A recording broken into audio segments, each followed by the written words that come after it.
যুক্তরাষ্ট্রের ক্যালিফোর্নিয়ার সান দিয়েগোতে মার্কিন মেরিন কোরের একটি F-35 যুদ্ধবিমান বিধ্বস্ত হওয়ার মধ্য দিয়ে আবারও সামনে এসেছে এর নিরাপত্তা ত্রুটির বিষয়। তুরস্কের গণমাধ্যম আনাদোলু এজেন্সি জানায়, গত ৮ বছরে অত্যাধুনিক এই যুদ্ধবিমান বিধ্বস্তের ঘটনা ঘটেছে অন্তত ১৪টি।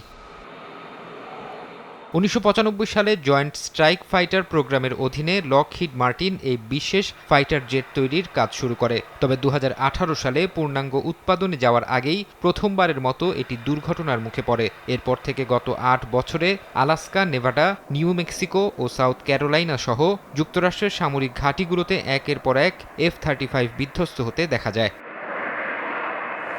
মার্কিন বিমান বাহিনীর পাশাপাশি আন্তর্জাতিক মিত্রদের বহরে থাকা F-35 যুদ্ধবিমানগুলোও ভয়াবহ দুর্ঘটনার শিকার হয়েছে। ২০১৯ সালে জাপানের প্যাসিফিক সাগরে বিমান বিধ্বস্ত হয়ে এক পাইলটের প্রাণহানি ঘটে। এছাড়া ২০২১ সালে ব্রিটিশ রয়্যাল এয়ারফোর্সের একটি ফাইটার জেট রণতরী থেকে উড্ডয়নের সময় সাগরে তলিয়ে যায়। ২০২২ সালে দক্ষিণ কোরিয়ায় পাখির ধাক্কায় ল্যান্ডিং গিয়ার বিকল হয়ে সম্পূর্ণ অকেজো হয়ে পড়ে একটি F-35।